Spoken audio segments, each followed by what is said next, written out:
Justement, vous avez, dans votre article écrit que, je cite: «Les expériences, accumulées et mises en pratique par l'OPCC durant ces 100 d'années méritent d'être étudiées par les partis communistes du monde entier. Il n'est pas question d'une quelconque, dépendance ou, qu'un modèle particulier, s'impose».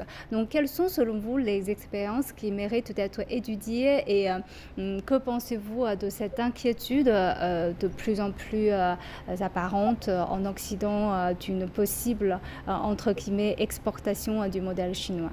Euh, je crois que l'expérience la plus importante est la capacité des communistes chinois d'être dialectiques et pas dogmatiques.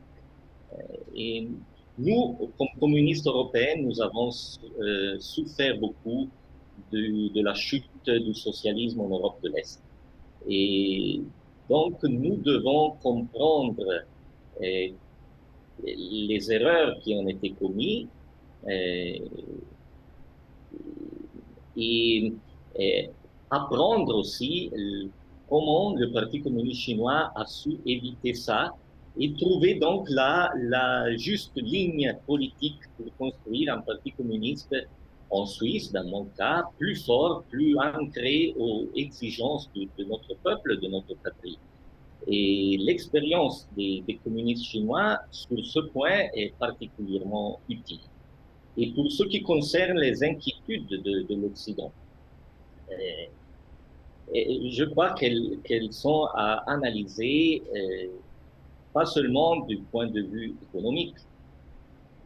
Dans le point de vue économique, c'est clair, la concurrence pour les capitalistes occidentaux est problématique. Mais on doit analyser cette inquiétude aussi idéologiquement.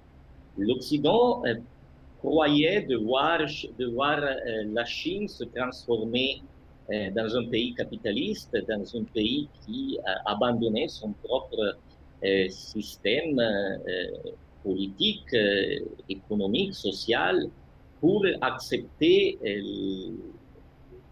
la culture occidentale, libérale, le capitalisme, et aussi donc faire le même passage qui ont vécu les peuples de l'ancienne Union soviétique. Et c'est pas comme ça. Et aujourd'hui, la Chine a démontré avoir compris comment consolider le pouvoir socialiste. Et la Chine, sans occuper militairement d'autres pays, par exemple, sans voler les ressources naturelles des pays les plus pauvres, aujourd'hui, la Chine représente un partenaire fiable pour les pays pauvres qui cherchent à s'émanciper du néocolonialisme. Et ça, naturellement, est une inquiétude pour l'hégémonie que l'Occident impérialiste veut continuer à imposer au monde. Par exemple, maintenant, il y a la question de, Xinjiang, qui est, souvent soulevée, dans les médias occidentaux et vous, vous avez dénoncé, les incitations à la haine contre la Chine lors d'un débat justement sur, cette question de Xinjiang. Donc, pour quelles raisons, d'après vous, est-ce que, ces, incitations à la haine entrent aussi dans le cadre de cette diabolisation de la Chine et quelle influence cela peut avoir sur, la stabilité, de la Chine ou, encore plus large pour la paix mondiale? La Chine, comme j'ai dit avant, est restée indépendante. Et donc, elle n'a pas accepté l'idéologie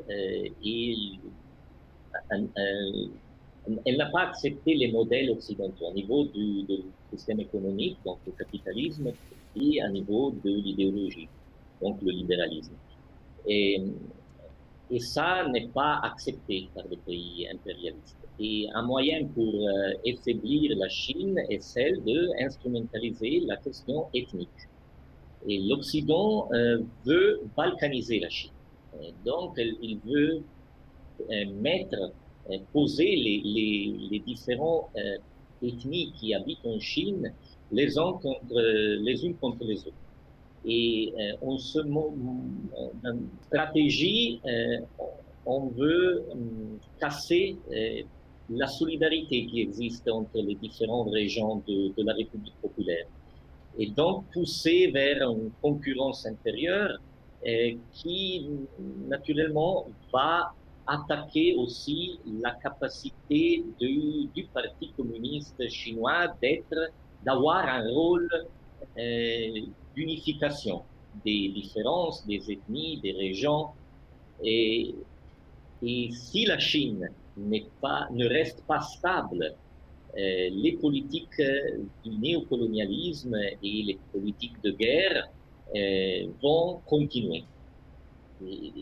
Aujourd'hui, aussi, entre les communistes en Europe, il y a un débat.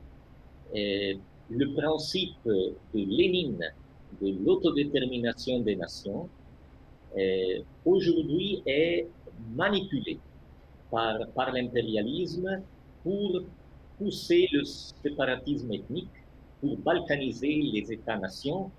Et comme je dis, plusieurs partis de la gauche en Europe n'ont pas compris qu'aujourd'hui, révolutionnaire, c'est défendre l'intégrité territoriale des États. Et parce que c'est la seule façon de contraster réellement le nouveau impérialisme et permettre au peuple du monde, mais à la Chine en particulier, de développer sa nouvelle stratégie de relations internationales plus démocratiques basée sur le multilatéralisme pour construire un monde multipolaire.